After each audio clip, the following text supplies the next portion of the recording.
Next gen Bharat में आपका बहुत बहुत स्वागत है। मैं हूं ऋचा जैन कालरा। आज के दौर में जब शहर फैल रहे हैं और जंगल सिकुड़ रहे हैं, तो जानवरों पर इसका सीधा असर पड़ता है। ऊपर से क्लाइमेट चेंज की चुनौती अलग, जिससे बढ़ रहा है ह्यूमन वाइल्ड लाइफ कॉन्फ्लिक्ट। इसे कम करने के लिए युवा रिसर्चर नई टेक्नोलॉजी से वाइल्ड लाइफ कंजर्वेशन को आगे बढ़ा रहे हैं। देहरादून के wild life institute of India में भी ऐसे ही कई दिलचस्प प्रोजेक्ट्स पर काम जारी है। एक खास रिपोर्ट।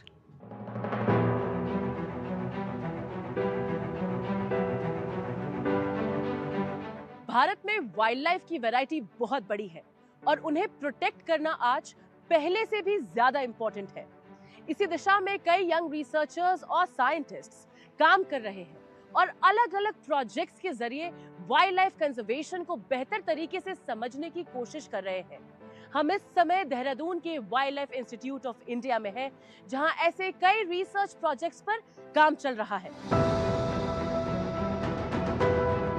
देहरादून के wild life institute of India में दीपाली अपने खास रिसर्च प्रोजेक्ट पर काम कर रही हैं। लेकिन उनका ध्यान जंगल के बड़े जानवरों पर नहीं, बल्कि उस इकोसिस्टम पर है जो अक्सर हमारी नजर से छूट जाता है।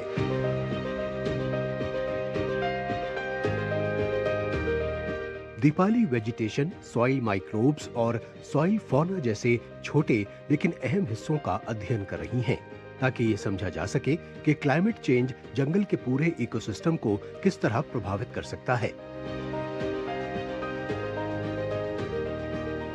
उनका मानना है कि वाइल्ड लाइफ कंजर्वेशन को सही तरीके से समझने के लिए जंगल की हर छोटी कड़ी को समझना जरूरी है। शुरू से ही मैं बहुत क्यूरियस माइंड थी। I was a person who never wanted to work on soil. कभी सोचा नहीं था कि मैं मिट्टी पे काम करूंगी या इकोलॉजी की फील्ड में काम करूंगी। बट जब मैं अपने डेजर्टेशन के लिए वाइल्ड लाइफ इंस्टीट्यूट आई, मैंने यहाँ देखा कि इस पर्टिकुलर प्रोजेक्ट में कितना स्कोप है, कितने सारे सवाल हैं जिसके जवाब हमें अभी नहीं पता है और काम करने की ज़रूरत है। आज वाइल्ड लाइफ रिसर्च केवल देखने समझने तक सीमित नहीं है, बल्कि इसमें आधुनिक तकनीक भी अहम भूमिका निभा रही है। भारत में आज वाइल्ड लाइफ कंजर्वेशन सिर्फ जंगलों तक सीमित नहीं है। कैमरा ट्रैप्स, ट्रैकिंग डिवाइसेस और डेटा एनालिसिस जैसी टेक्नोलॉजीज रिसर्चर्स को मदद करती है एनिमल के बिहेवियर और मूवमेंट को समझने में।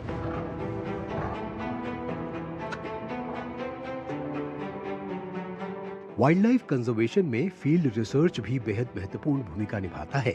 ऐसे ही एक प्रोजेक्ट से जुड़े हैं वाइल्ड लाइफ बायोलॉजिस्ट चंद्र प्रताप सिंह, जो all India tiger estimation initiative पर काम कर रहे हैं।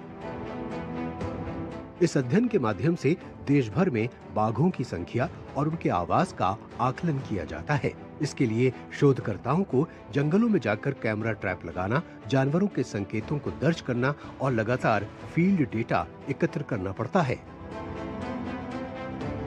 फील्ड रिसर्च में बेसिकली हमको जो एरियाज हैं जहाँ पे टाइगर रिजर्व्स है इंडिया में बहुत सारी जगह हैं, तो हमें उन एरियाज में एक तो साइंस सर्वे भी करने होता है और जनरली वैसे फॉरेस्ट डिपार्टमेंट भी करता है, बट हम भी उनको जाके सुपरवाइज करते हैं। तो वहाँ पे हम साइंस सर्वे करते हैं और फिगर आउट करते हैं कि कौन सा एरिया है जहाँ पे स्पीसीज का एक्टिव प्रेजेंस हो सकता है बेस्ड ऑन पग मार्क्स और फुटप्रिंट्स।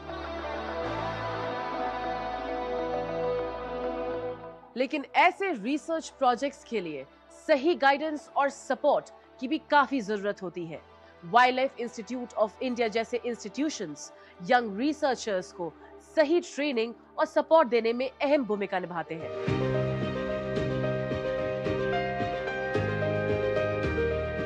ये संस्थान वाइल्ड लाइफ इकोलॉजी, जैव विविधता संरक्षण और पर्यावरण से जुड़े कई महत्वपूर्ण शोध कार्यों पर काम करता है। यहाँ वैज्ञानिक और युवा रिसर्चर मिलकर संरक्षित क्षेत्रों, संकटग्रस्त प्रजातियों और संरक्षण की रणनीतियों से जुड़े अध्ययन करते हैं। भारत के वाइल्ड लाइफ कंजर्वेशन को मजबूत बनाने में wild life institute of India की अहम भूमिका रही है। इसी बारे में बात करने के लिए हमारे साथ है इस संस्थान के डायरेक्टर गोविंद सागर भारद्वाज। हमारे देश में जितने भी नेशनल पार्क्स हैं, सेंचुरीज हैं, वाइल्ड लाइफ एरियाज हैं, उनको कंजर्व करने के लिए फॉरेस्ट ऑफिशियल्स हैं उन फॉरेस्ट ऑफिशियल्स की capacity building, wild life management के पॉइंट ऑफ व्यू से, और साथ में नई जो टेक्नोलॉजी जो विकसित हो रही है वाइल्ड लाइफ के संबंध में, किसे मैनेज किया जा सकता है, उसके संबंध में ट्रेनिंग देना। दूसरा जो है हमारा सबसे बड़ा जो इम्पोर्टेंट जो मैंडेट है वाइल्ड भारतीय वन्यजीव संस्थान का, वो है रिसर्च।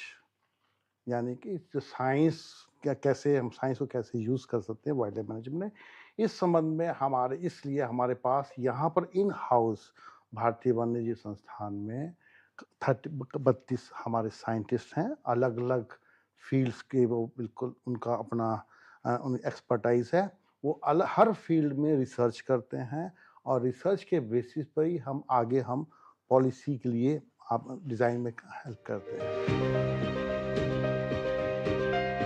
भारत की जैव विविधता जितनी समृद्ध है, उसके संरक्षण की चुनौतियां भी उतनी ही जटिल हैं।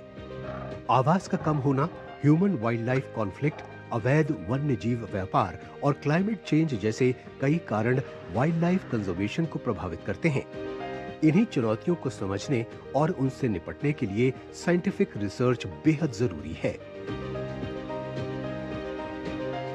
Almost like the distance between humans and wildlife is decreasing. जो एक सेफ डिस्टेंस होता था वो ना फिजिकल रूप में है, ना वो जो स्प्रेड ऑफ डिजीजेस और वायरस के लिए जो हम बात कर रहे हैं आज के दिन, वो भी नहीं है.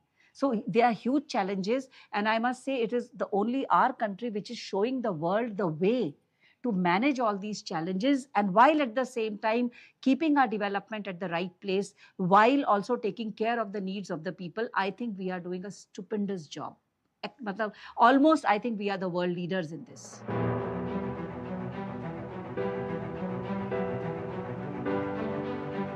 भारत के वाइल्ड लाइफ हेरिटेज को सुरक्षित रखना एक बड़ी जिम्मेदारी है. इस दिशा में काम कर रहे ये यंग रिसर्चर्स फ्यूचर में कंजर्वेशन एफर्ट्स को और मजबूत बनाने की कोशिश कर रहे हैं.